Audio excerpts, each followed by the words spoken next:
Hey guys, what's up? Welcome back to Film Sci. Sit back and enjoy the video as we go over some of the most expensive things they've bought. Number 5. $250,000 for Maurice Sendak sketches. In the same season as the George Washington find, Rick came across something he couldn't help but have. A collector offered him the original sketches that became Maurice Sendak's children's book classic, Where the Wild Things Are. Rick was clearly awed by the drawings when he saw them in person. It was the greatest book ever written, Rick told the dealer. When I was a kid, I was fascinated by the pictures. It was so different than any other children's book. Because Sendak never sold prints of his work for Where the Wild Things Are, the sketches were one of a kind. After consulting with an art expert who told him he could expect to net $310,000 for the sketches, Rick talked the owner into selling the lot for $250,000. Number 4. $111,000 for 3,000 ounces of silver. The second largest purchase in Pawn Stars history was a lot easier for the shop to verify the value of. When a customer rolled into the shop with a dolly loaded down with 3,000 ounces of silver bars and coinage, the Harrisons knew they had a deal on their hands. Because of the significant amount of money changing hands and the ease with which a scammer could fake a silver bar with a different metal at its core, Rick drilled into the center of the bars to determine that they were purely made of the precious metal. Testing silver is a little work, but it's not rocket science, Rick said, before explaining how to test silver with nitric acid. If the silver he extracted for testing turned a milky white color when he exposed to the acid, it was pure. After verifying that it was real, he purchased it for roughly market rate at a cost of $111,000. Number 3. $95,000 for a 1932 Lincoln Roadster. The Harrisons had to spend big to get a luxury Lincoln Roadster built in the middle of the Great Depression. A beautifully maintained mint and cream colored roadster with a massive V12 engine hiding under a gigantic hood was too good to let leave the shop. The 1932 Roadster was an attempt by Lincoln's parent company Ford to lure drivers away from the competitors at Cadillac.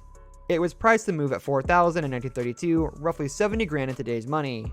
Rick and the old man went above and beyond that price point to make sure that they walked away from the deal with a car.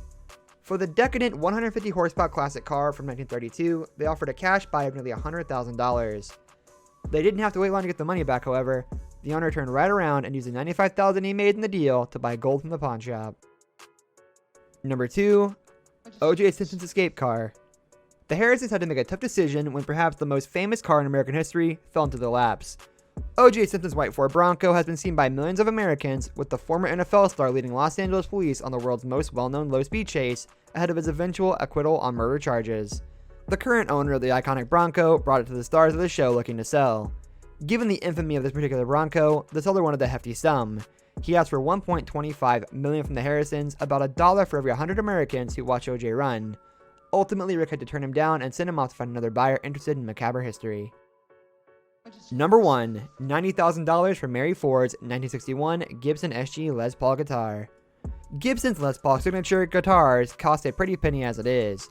But when the well-crafted guitars are connected to the legendary songwriter whose name is on the instrument, they're worth quite a bit more. That explains why the Harrisons felt they should shell out $90,000 for a 1961 Les Paul guitar that belonged to Paul's wife Mary. All pawn shops traded guitars at some point, but the show's outsized stature as a purchaser of rare antiques made it a fitting stop for owners of this particular instrument. For the uninitiated, Les Paul and Mary Ford were a wildly successful singing duo in the 1950s with 28 hit records to their name. They hosted popular radio and television variety shows together throughout the decade. That Mary herself helped play this guitar on tracks like the #1 hit, How High the Moon, made its value skyrocket. What it's worth, and maybe we could make a deal. For sure. Let's do that. This is without a doubt one. And there's no doubt in my mind. This stuff is all good. There's no doubt. Okay. Well, his signature is extremely popular. Most musicians would love to have that in their collection.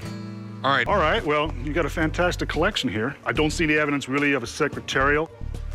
That's all we have for today's video. I hope you enjoyed it. If you did, let us know by liking the video and subscribing to the channel. On that note, we'll see you next time. Goodbye.